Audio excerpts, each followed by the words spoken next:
Ya, kembali di Apa Kabar Indonesia Malam. Sekarang saya ingin ke Pak Yunus. Pak Yunus, bukan maksud hati untuk mengkritik dengan jelas PPATK ya, tapi mungkin inilah anggapan masyarakat. Kenapa nih lagi-lagi PPATK pasif ya, baru viral dulu kasusnya, baru kemudian PPATK angkat suara.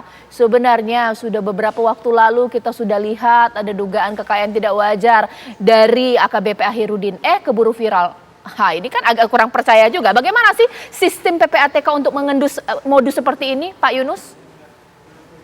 Jadi PPATK itu bekerja dengan dua mekanisme. Pertama, dia bisa bottom up ya, terdeteksi oleh reporting parties ya, seperti bank dan pelapor lainnya, dilaporkan ke PPATK lalu dianalisis. Yang kedua, dia top down. Karena ada permintaan dari penegak hukum, lalu kita cari di database atau cari ke reporting parties, masuk laporan, kita analisis, baru hasilnya diberikan kembali kepada para penyidik tadi, bisa kepolisian, bisa kejaksaan, bisa KPK, dan penyidik lainnya. Jadi mekanisme seperti itu. Sebenarnya kalau dibilang terlambat, tidak juga, karena perlu waktu untuk melakukan analisis tadi ya, karena informasinya kan banyak sekali. Ada 6 jenis laporan ya, termasuk laporan dari real estate agent misalnya, car dealer, ya, lain perbankan, non-bank juga ya.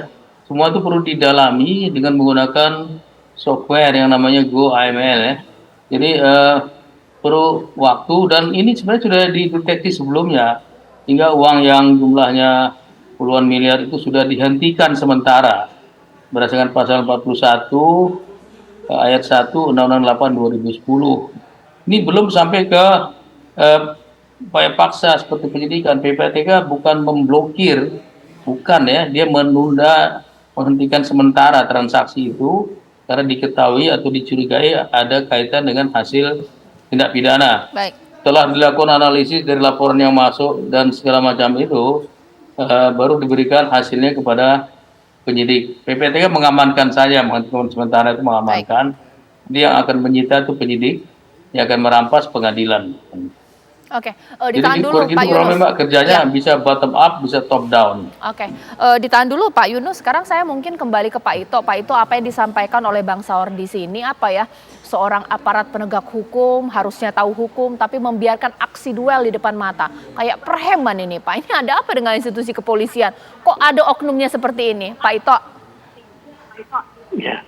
Ya mungkin kalau bicara masalah personel kita tidak bisa mengetahui dari aspek psikologisnya, Mbak. Makanya ini juga kan dari Dinas Psikologi Polri juga turun ya.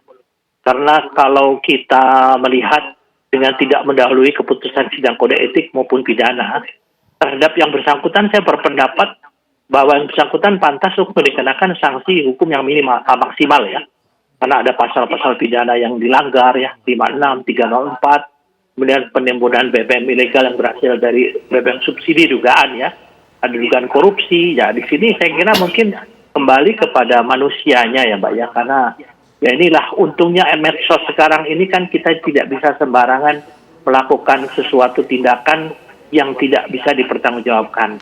Sayangnya kenapa ini dilakukan oleh, tadi saya sampaikan bahwa yang bersangkutan adalah bertugas di fungsi reserse. Ini pun akan menjadi pertimbangan pemberatan daripada komisi sidang kode etik nanti. Menurut saya yakin itu akan dilakukan oleh para pelaksana nanti. Saya kira itu Mbak mungkin yang bisa kita perkirakan, karena ada mungkin sesuatu dari unsur kejiwaan yang harus didalami oleh Dinas Psikologi Polri sebagai bahan ya evaluasi bagi rekrutmen anggota Polri ya ke depannya. Oke, Bang Saud setuju nggak sih bahwa kita nggak bisa overgeneralisasi juga ya, oknum itu beda-beda, kondisi kejiwaan juga beda-beda, bagaimana?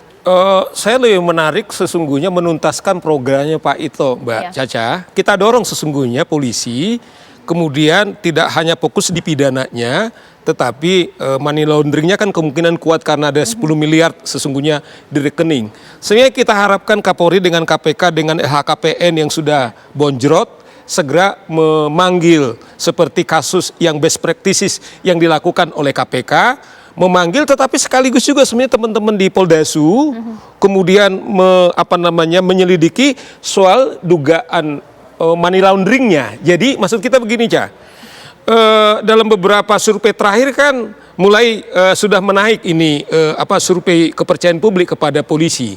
Nah, supaya jangan lagi ini turun, ini tantangan baik Mabes Polri segera holistik kemudian menuntaskan. Jadi jangan lagi cuman fokus di penganiayaannya, karena sudah telanjang lah AKBP dugaan rumah dari kita lihatlah fisik. Selain yang dibilang tadi Pak Yunus punya di rekening puluhan miliar, artinya dugaan asal korupsinya itu sangat kuat. Kemudian segera miskinnya dengan money laundering ini, sehingga harapan daripada Pak Sigit upaya-upaya menuntaskan kasus Sambo, kasus Teddy Minahasa, jangan tanggung lagi nanti seakan-akan program yang dilakukan oleh Pak Sigit, kalau memang kepalanya katakan nggak bisa segera potong, sehingga kepercayaan yang sedang mulai naik itu kemudian tidak downgrade lagi. Nah, begitu juga KPK. Saya kira ini jangan juga teman-teman di KPK ada memang self assessment dia. Kan ini kan kalau kita lihat saya setuju. Kalau 40 juta, 47 juta itu cuma ngecatnya aja itu lebih dari 47 juta. 700 meter, bangunan begitu mewah. Diapain LHKPN-nya ini? Sehingga pencegahan, karena deputi pencegahan punya hak untuk memanggil, karena salah satu mereka yang ditekankan adalah kekuatan di pencegahan, kemudian segera panggil. Sehingga apa yang terjadi kepada Rafael kemudian bisa sama dengan dugaan apa yang dilakukan oleh Ahirudin, mungkin itu bisa dilakukan, Mbak Caca. Iya, nanti bolehlah Pak Yunus menanggapi ya, apakah di PPATK tidak bisa melakukan cek and recheck dulu? Masa tahun 2021 didaftarkan rumah 500 meter ini harganya 46 juta, kita cek saja di website aja, tanah di Helvetia rumahnya Ahirudin itu 287 meter aja sudah 2 miliar pemirsa. Sesaat lagi, di Apa Kabar Indonesia Malam.